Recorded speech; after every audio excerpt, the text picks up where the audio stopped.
Bawat huni, bawat kaluskos, bawat tawag, may mensahe.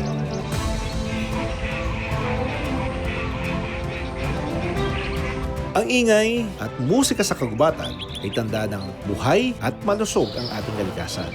Ang bawat huni ng mga hayop may sariling kwento.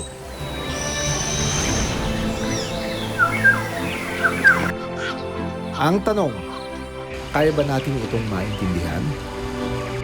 Try natin if makaya ba itong makuha o ma-filter ng ating bioacoustic methods.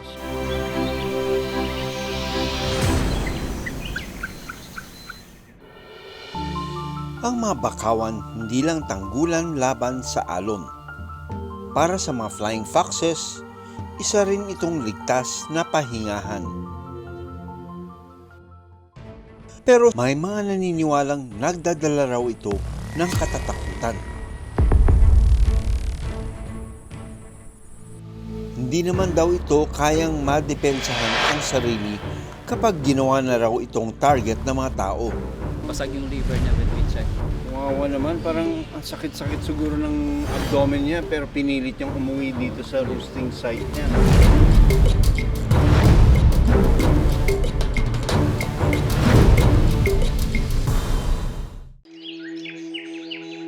Akala mo, tahimik ang gubat.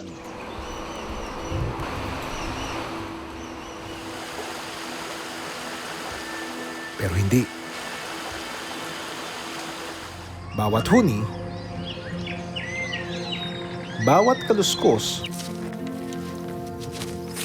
bawat tawag, may mensahe. Ang tanong, kaya ba natin itong maintindihan?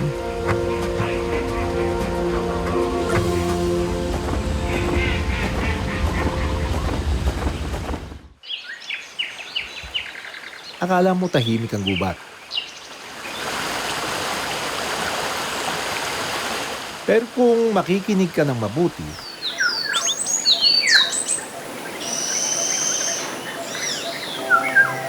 maririnig mo ang tila isang secret group chat ng mga hayop araw at gabi. Kapag sumikat na ang araw, ang mga ibon ang bida sa kantahan. Sa bawat huni nila, hindi lang basta kanta. Para itong tawag ng kaibigan. Babala sa panganib ng teritoryo.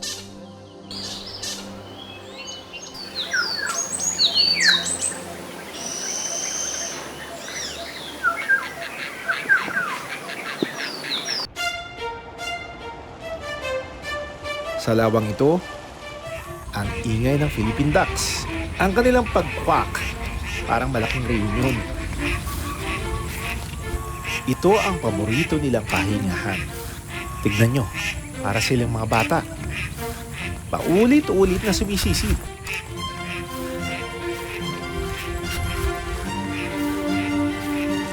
Hindi sila naglalaro. Naliligo pala sila.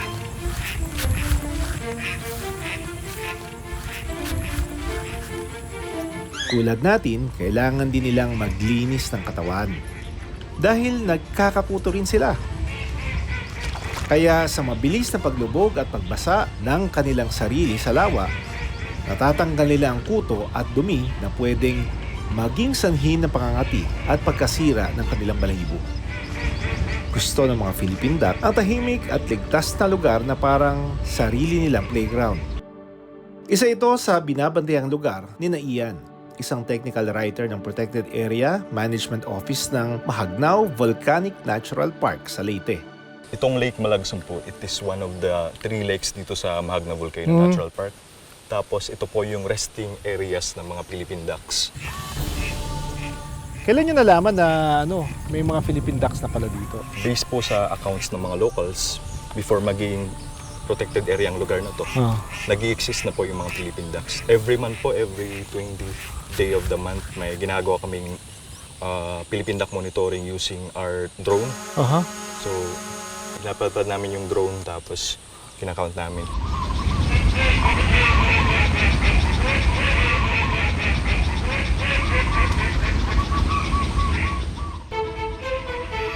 Taon-taon, dumarami ang Philippine ducks dito. Kapag nakikita kasi ng mga pato na marami silang kumakain sa lawa, tingin nila masarap at sagana ang pagkain dito. Mas maraming mata at tainga rin ang nagbabantay kung may paparating na panganib. Teamwork sa pagprotekta sa isa't isa.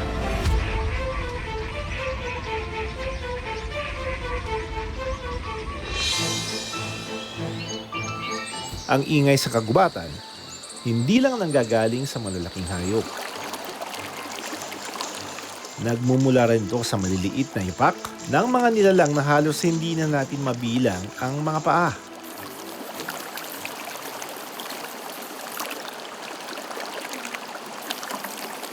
Tignan nyo, ang 2 millipede o singsing paani na ito. Hindi sila makatawid dahil sa biglang paglakas ng agos ng tubig. Mukhang naghahanap sila ng merienda sa tabing ilog nang biglang umapaw ang tubig. Hindi nila alam, hindi lang ang tubig ang kalaban nila. May naghihintay rin pala. Sa mga tuyong dahon naman, may nakamasid sa kanila, ang Mindanao Horned Frog. Merienda sana niya mga millipede, kaso naramdaman niyang na may nakatingin din sa kanya. Agad itong malis at sinundan ang huni ng kanyang mga kaibigang palaka. Kaya ng mga palaka na magtawag ng malayo na para bang nakawoki-toki.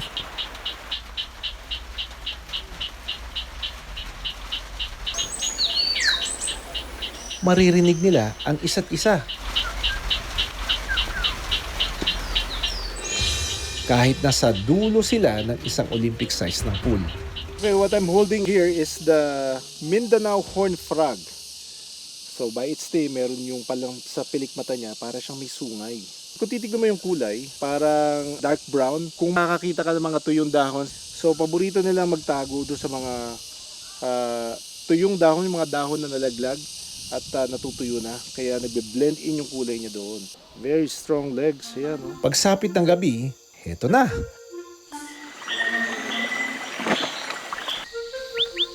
Parang may battle of the bands. Handa na ang mga palaka sa kanilang concert. Nakikita nyo kung paano lumolobo ang kanilang vocal sac? Para itong built-in speaker o megaphone na nagpapalakas ng kanilang boses. Sa mundo ng mga palaka, mga lalaki ang mahilig kumanta. Mas malakas ang boses, mas sikat sa pakay nilang kapareha. Dahil sa lupit ng boses ng mga palaka, paborito silang pag-aralan ng mga biologist. Ito ang misyon ni Dr. Elvin Sansona, isang bioacoustic researcher. Mahigit 10 taon na niyang pinag-aaralan ng huni ng mga palaka at ibon. Ang bioacoustics became science in the 1900s when scientists used microphones and recording materials to study how animals produce calls. May mga hayop na magkamukha pero kapag pinakinggan mo, ang boses magkaiba pala. Bioacoustics is a protocol, a taxonomic protocol to delineate cryptic species from a certain mother species. Ang cryptic species is like a species hiding in the morphology or pagmumukha ng isang species. But when you look closer with all the taxonomic protocols, you will find out na iba pala siya. Gamit ang smartphone, pwede na nating i-record ang boses nila. Andito tayo ngayon sa Tinago Falls. And then magre-record tayo ng bird calls at saka sound ng amphibians. So kailangan natin ng very quiet, no, for around 30 minutes para makarecord tayo ng best call. Try natin if makaya ba itong makuha o ma-filter ng ating bioacoustic methods. Ang galing, di ba? Tinatawag din itong non-invasive monitoring. Ibig sabihin, hindi na kailangang hulihin ang hayop para malaman ang kanilang species. Pagkatapos mai-record ang mga tunog, ipapasok ito sa computer gamit ang isang app. Dito, lumalabas ang spectrogram. Isa itong picture o drawing representation ng boses ng hayop. Ito ang pagtaas at baba ng linya ng frequency depende sa tinis ng huni. So we are now on the processing side of our calls. So using Udacity, you open the whole recording, then you listen. From there, you have now the isolated call of the target species. From here, you have now your visualized call. Mula sa kanyang mga na-record, natukoy nito ang huni ng Asian glossy starling na ibon at palaka katulad ng small disc frog. In conservation, a cryptic species occurs only in a particular island, in a particular habitat, and it needs a site-specific saka appropriate conservation measure. Especially now that in reality, the Philippine environment is declining, kumbaga it's degrading, and it's a race against time. So it's really important to conserve all the species, known species of the Philippines, because once we lost one, we'll never have, it's nearly impossible to revive it. Ang ingay at musika sa kagubatan ay tanda ng buhay at malusog ang ating kalikasan. Ang bawat huni ng mga hayop may sariling kwento. Kung hahayaan natin silang ligtas sa kanilang tirahan, mas matagal pa natin silang makakasama at mapakikinggan. At kung darating ang panahon na wala na tayong marinig, hindi lang mga huni ang nawala. May mga hayop nang tumahimik at hindi na natin makikita at maririnig magpakailanman.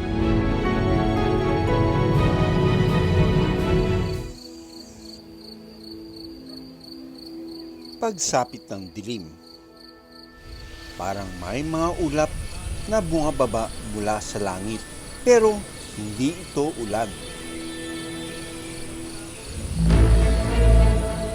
Libo-libong higanting paniki ang sabay-sabay na lumalabas.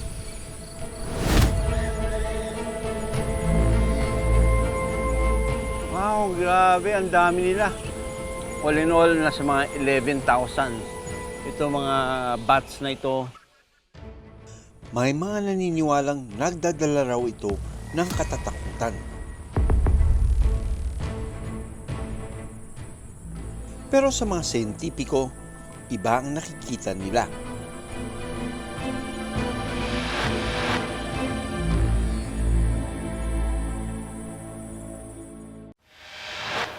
Ang mga bakawan hindi lang tanggulan laban sa alon.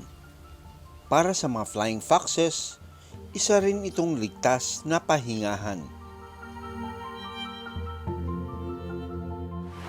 Maririnig ang paghampas ng dagat. Isa ito sa mga matatag na depensa laban sa nagtataasang mga alon. Sa unang tingin, para silang mga nilalang sa pelikula. Malalaking pakpak, matatalas na kuko at mukhang handa sa pag-atake. Amazing din itong mga vampirus dahil they really look like vampires. Pero sa katotohanan, isa sila sa pinakamahinhing hayop sa kagubatan. Ito ang large flying foxes. Tinawag silang flying foxes dahil ang mukha nila'y kahalintulad ng isang soro o fox. Kasama rin ito sa mga bakawan ang itsurang pinaliit na panda na tinubuan ng pakpak, ang mga island flying foxes. Sa lugar na ito, may co-roosting sa dalawang uri ng mga paniki. I can see them like on top of my head, two species. And makikita mo, very active pa sila. Ang ganda nilang obserbahan. Sa kabila ng kanilang nakakatakot na anyo, hindi sila mandaragit. Mga prutas, nektar at bulaklak ang kanilang pagkain. Pinaniniwalaan ng mga mananaliksik na posibleng dumaan ang mga paniki sa Sarangani bago nakarating sa Davao Occidental. Batay ito sa mga naitalang populasyon ng kaparehong uri sa mga lugar na ito. I hear them. Narinig ko na yung mga large flying foxes, yung mga fruit bats. What's interesting is, ngayon pa lang siya na naproprotektahan at pinag-aaralan. Milya-milya na raw ang narating ng mga paniki. Makahanap lang ng tirahan ayon sa biologist at guro na si Lizelle. We're standing just a few meters here and hindi sila disturbed. These flying foxes actually they roost in large colonies, no? Okay, and then they hang upside down. If you take a look at this, upside down, and then they eventually this mangrove area, dito talaga sila, gusto nila. Hindi kasi disturbed dito masyado kasi we only have a few households. These bats came from Southeast Asia. So, ang pinakamalapit sa amin is the Indonesia. Galing sila ng Sarangani, pero galing yan sila ng Southeast Asia. Na-disturb na sila doon, then they flew here in Sarangani, and then disturb na naman sila sa Sarangani, and then they came here. Ang mga sinasabing dayuhan sa Jose Abad Santos, ang mga paniking ito, dati na lang naidokumento sa kanilang pag-aaral sa Sarangani taong 2018. Pero noong 2020, wala na raw namata ang paniki roon.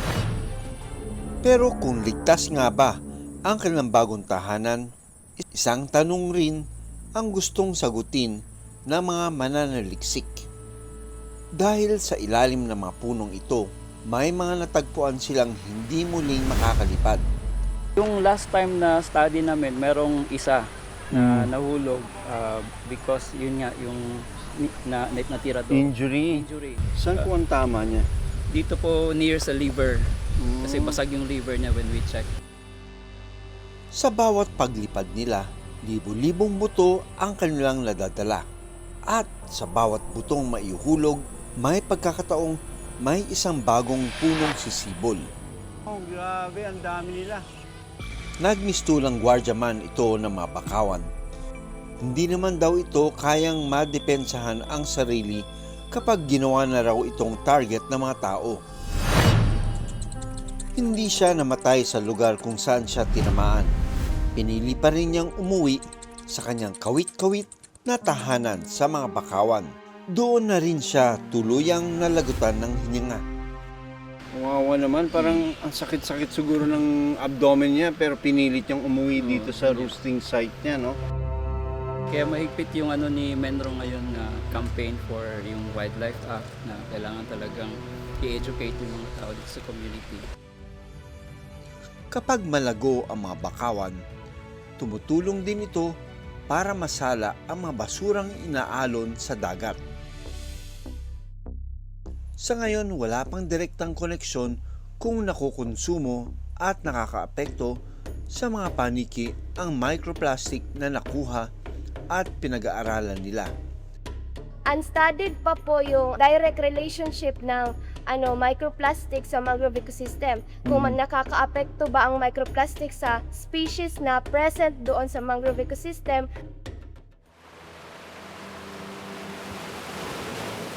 Ang mga paniki, saan man mapadpad sa mundo, hindi mawawalan ng banta sa kanilang kaligtasan at tirahan. At habang hinahanap pa ng mga siyentipiko ang kabuuan ng kanilang paglalakbay, mahalagang mabigyan ito ng dagdag na proteksyon para masigurong magawa nila ang kanilang higanting misyon. Ako si Doc Nielsen Donato. Ako si Doc Freds Resio. Born to be wild. Maraming salamat sa panonood ng Born to be Wild. Para sa iba pang kwento tungkol sa ating kalikasan, mag-subscribe na sa GMA Public Affairs YouTube channel. Maraming salamat sa panonood ng Born to be Wild.